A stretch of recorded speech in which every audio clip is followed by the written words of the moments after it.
Tom Clark, better known as Papa Tom. Good morning. This is Papa Tom of the Father's Heart Talk Show. And I have two guests with me this morning, a father and son. You got a father and son routine going on here. Right. And the title of our show here is going to be The Prodigal Father. You may have heard the story of the prodigal son in the Bible, but we actually got to reverse that story, and it's a redemptive story. Now, this story is so rich and has so many angles and aspects to it that we're not going to be able to do it in one session. We're actually going to have two sessions. There's going to be a part one and a part two. But hold on after part one, because you have to wait to part two to get the redemption of the story. All the glory to God. And it's interesting that we have both the father and the son here. It's going to be Ted DeLisi Sr. and Ted DeLisi Jr. So I'm just going to refer to them as Ted Sr. and Ted Jr. so you know who's talking here. That's and right. The real interest, the star of our show is Ted DeLisi Sr. because he's a Clint Eastwood lookalike, and we're going to probably take this show and send it over to Clint Eastwood's agent so they'll do a movie about this guy, because I'm not sure if you've seen Clint Eastwood in The Mule, but that background story, this story is 10 times better than The Mule. If he listens to this, and I know that Clint Eastwood, by his own words, is a storyteller, he's going to want to tell this story. And you're going to want to listen to this story, because this is actually unbelievable.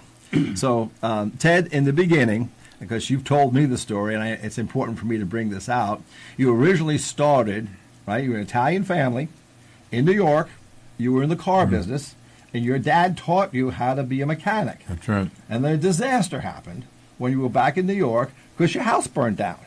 So you got a family, right? How old was you, Ted Jr., when the house broke down? I wasn't even born. This is when he was in his teens. He wasn't even born yet. He was in his teens. The house burns down, and you moved down to Florida. And you set up the automobile operation. Was that in Fort Lauderdale? What part of Florida? Pompano Beach, Florida. Pompano Beach. You set up the place. And what happens when you set up the place is you didn't have any business down there. That's right. But then all of a sudden God intervened. And you got a little opportunity to go into business. So tell us a little bit about what happened with the Volkswagen that started you having a business in the automobile business. What happened was we weren't doing good at all. And just so happened someone pulled in with a Volkswagen, which we didn't work on those kind of cars. And I told the person we don't work on them, and my father came out and said, what did he want? And he ran out and spoke to the guy, and we pulled the Volkswagen into the shop, and we fixed it. And that started it off. And we just put a sign out, Volkswagen. A big sign, Volkswagen. A big sign. We took a 4x8 sheet of plywood, painted it white, and put VW Repair, and the next day we had that outside in the front, and they just started coming. And every kid in Pompano and Deerfield Beach in the Broward County area, they all had Volkswagen. They all had Volkswagens. So when they came and we started working on them, it just blossomed into a big business with Volkswagens. But there was an interesting thing about all those kids that had those Volkswagen back in the 1960s, they were smoking pot. Yeah, when they would come in, there was a hippie sign. You know, they had the peace sign up on the mirror, and I would look in the ashtray, and there'd be roaches in there. So I knew they were all smoking pot, and I got involved with them, and back and forth they would get me. You know, I would ask them, "Could you get me some weed?" And they would, "Oh, no problem."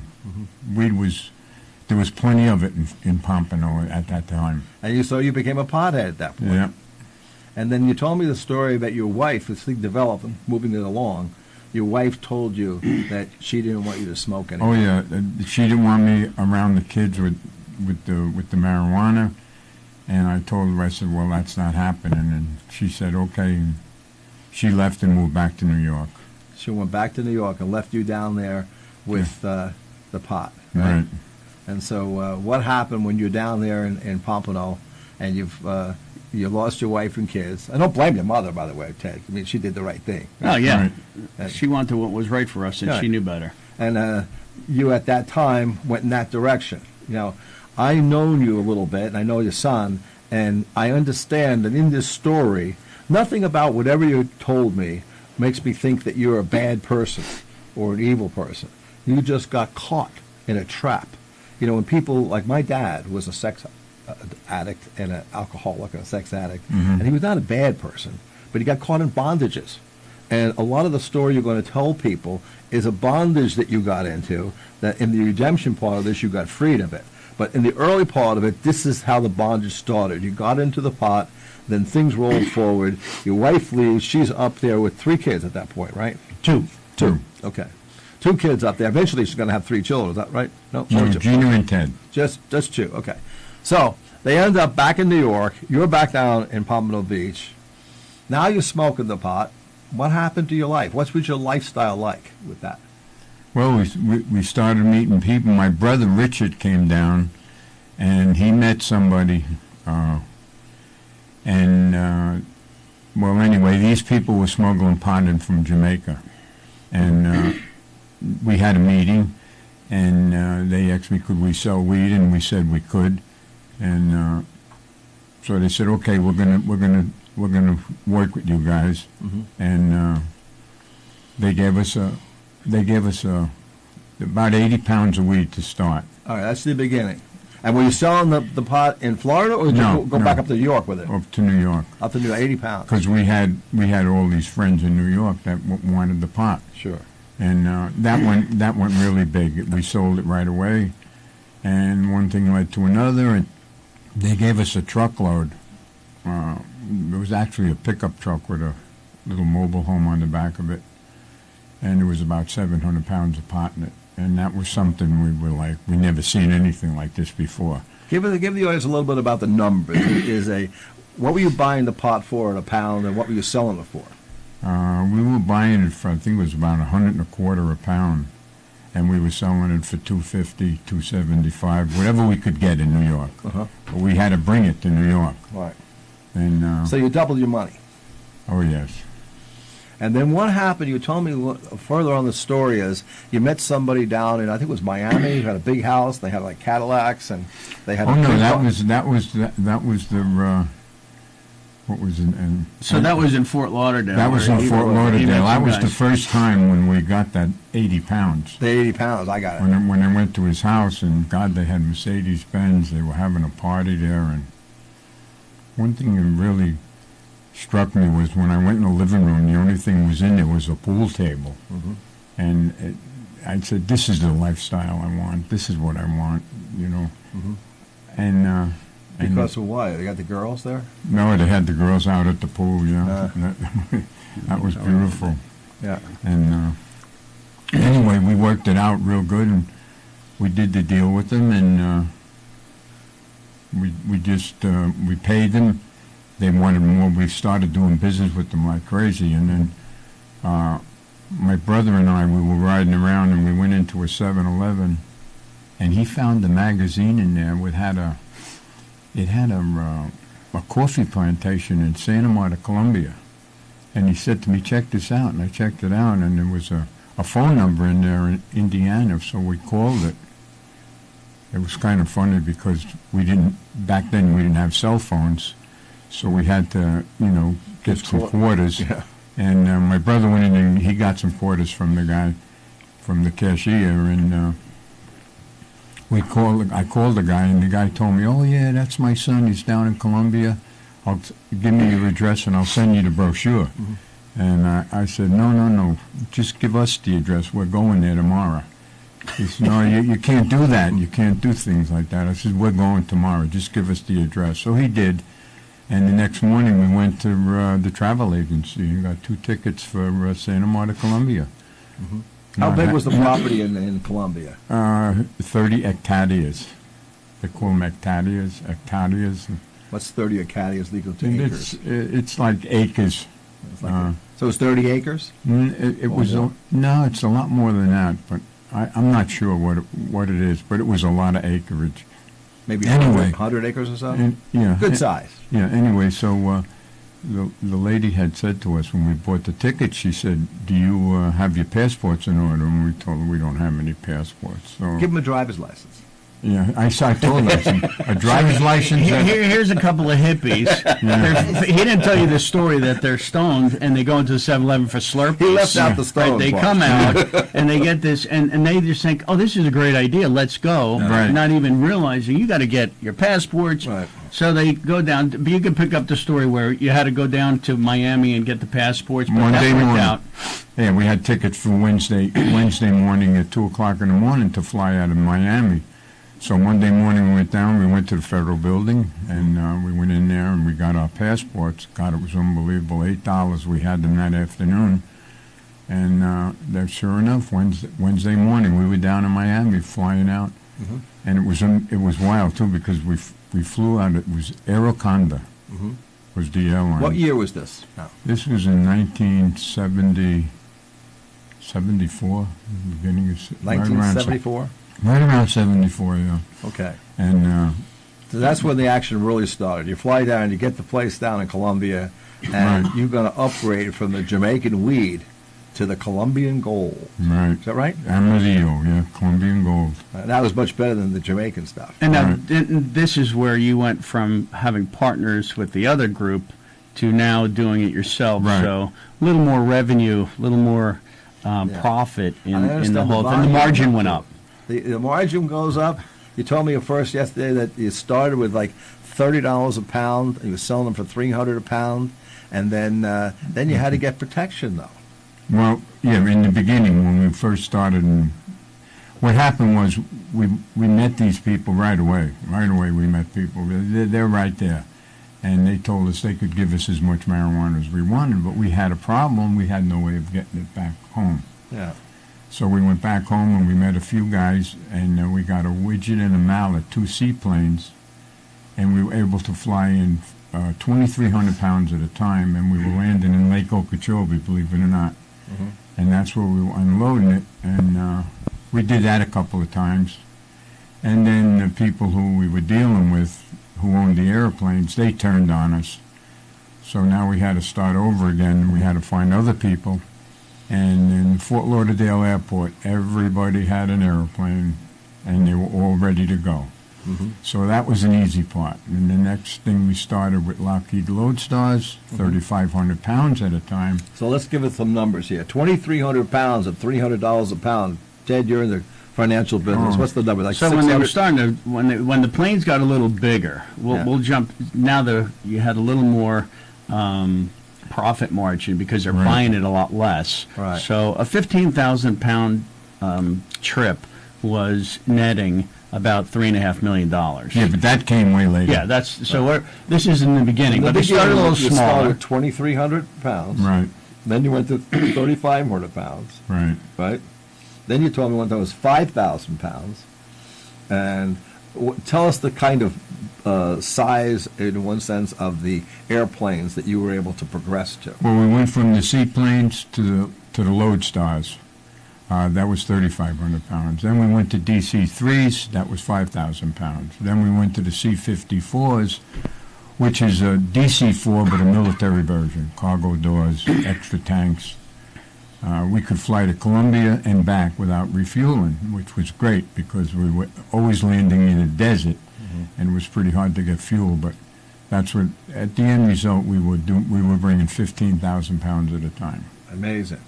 And then 15,000 What was pounds. amazing about it was, as fast as we would get it here, we would sell it. It was just, we couldn't get enough.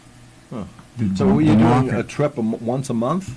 We would do it for like 3 months because that was the gold season, I see. and then we would stop and wait. 3 months in a row? Yeah, How many trips would you make in 3 months? we made 8 trips. 8 trips. At $3.5 million a pop. We lost 1 airplane in one of the trips. Yeah. But Well, that it- was probably like bringing it out to the ends. This is going on between like 74, you mentioned, you went down to Colombia, right? Yeah. And our show today is going to go up to 1979. And then after that, our next show is going to take it from 79 up to the present. So when you're at this process you're going through, tell our audience a little bit, how did you get these C-54s loaded up, right? And tell us a little about the trip, how the pilots came in under the radar and how they landed into Florida. That was an interesting story you told me about that. Oh, okay. It was pretty simple buying the airplanes. We bought a C-54 out in California. We flew it into Florida, and it was a military airplane. So what had to be done is it had to be changed into I think it was Part 135, into civilian use, and we had all of that done. And I had this guy, Jim. He was, as a matter of fact, he flew Eisenhower around during the Second World War. And he was our pilot. He was a good pilot. And what happened was we were landing in a desert in Colombia, the Guajira. That's the northern tip of Colombia. And we would go down there, and everything was set up. They'd load us up, and we'd fly back. And we had places in Florida where we would land, and they were mostly cow pastures that we would set up so we could get a big airplane in there. And we'd have the trucks ready, and as soon as they'd pull in, we'd load them up. We would actually have the plane unloaded and the trucks leaving and the airplane leaving within 20 minutes to 30 minutes, and they were gone. We had to be fast because you never know who's watching, you know. Even though it was kind of desolate areas, there's always the chance of a police car coming down or somebody seeing us and calling the police. So we had to hurry up. Well, didn't you tell me you paid for protection, though? That was in Colombia. That was in Colombia. We paid for, we had the military in Colombia, but not in the United States. I see. So when you were loading up in Colombia, you were fine. Did you ever get in a gunfight or anything? Anything ever happen? Yeah, we had a little shootout there down in the desert. It turned out to be okay. It was kind of scary in the beginning because we didn't know what these people were doing. They were Guajirans, and they owned this runway, and we were using it. And there was this fellow Rogelio. He was the one we were doing business with. What Ramiro was doing business with. And he didn't tell his partners that we were coming down, and they got a little mad. So when we landed that was the DC-3. When we landed the DC-3, they dug a trench across the runway. So they're on one side. Picture this. They're on one side. They come in, they land. These guys see what's going on. They run out there. They realize it's their runway. So they're loading up a plane. And they're digging a trench so that if the plane turned around, it can't take off without losing its wheels. Right? And that's not going to be a good finish. Right. But anyway, we had a little argument with altercation. Them. Right. Yeah, an altercation. That's great. And we managed to settle the whole problem for $5,000. And they actually helped us load the airplane. And, they just wanted to be part of the deal. Yeah. Everybody's trying to get one over on each other. That's right. Everyone wants Nothing really changes. A piece of the action, right? Yeah, that's what happened. The age-old Anyway, on the end, we took off. Everything went fine. They landed the airplane, and we got all the way up to New York. Everything went great. It was just a great operation at the time because everybody made money. Everybody was happy, right to the person in the street who smoked a joint. How did you avoid detection on the U.S. side with the FDLE, the Florida Department of Law Enforcement? And you told me how you kind of came in under the radar. Yeah, when we were coming back from Colombia, we'd make an approach to Bimini in the Bahamas. Yeah. And then we'd make the approach, but we wouldn't land, and we'd stay like 50 to 75 feet, and we'd fly across the Florida Straits right into Boca Raton. And there was an airport in Boca Raton it didn't have a tower at that time. It was just a little private airport. And we would climb out of there, and we would just get on the radio and say our number 330, we're departing Boca, northbound. And we never landed. And they just came on, laying down there, got it right across, and they got into Boca and then took off again. Oh yeah, we flew between the condos. I mean, the people were sitting out on the. So now, what airplane was that? That was a C-54. So you got a C-54, 75 to 100 feet off the ocean. Right. Gliding right across the east coast of Boca Raton, through the condos, right over the airport. And this is where I grew up, so I know it really well. Right. My sister actually worked at that airport later in the 80s. And these planes, can you imagine hearing that? I mean, that'll rattle the windows. He said you could see people, you could see them right from the airplane. Right. It was noisy, that's for sure. It was crazy, is what it was. Didn't you tell me you saw some people actually in there, through the windows? Oh yeah, we definitely seen them sitting out there. It was. They were probably smoking a joint out there. It was about 9:30 at night. Yeah. We would come across, They wanted to come in dark, Yeah. when it was dark, and it just worked out perfect. It was a 7.5-hour trip from Columbia to Florida. So before we tell us what happened with one of your C-54s when it went down and got caught, let's catch up a little bit with your relationship with your son during this. One of this Father's Heart talk shows we happen is that for a father to be a good father, right, he's got to show up. And all while this was going on, you were somewhat estranged from Ted Jr., is that right? Yeah, a little bit. Yeah, we A were little bit? Yeah, well, I was just kind of now. We were a little bit bad, Father. He was. He growing wasn't. up. Well, let me clarify. He wasn't bad. He was absent. Yeah. Well, that's absenteeism is the biggest problem with fathers and sons. That's why If the father doesn't show up, that's why I he's wanted to say, absentee. because he didn't do anything to hurt us Sure. intentionally. He just wasn't It there. was absent. Right. Right.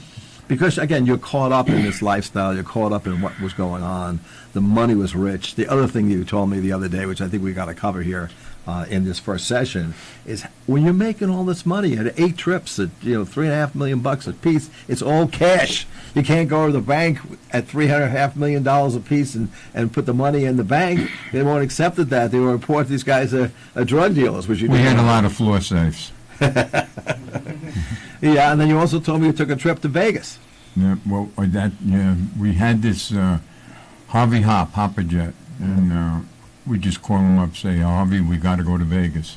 He'd say, when you want to go? We want to go tomorrow. Okay, I'll be ready.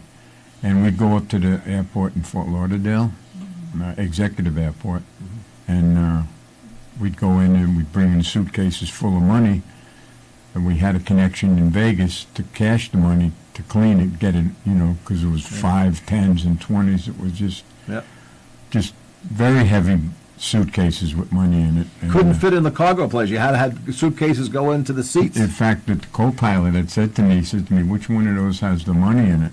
I said to both of them, and he was just kidding.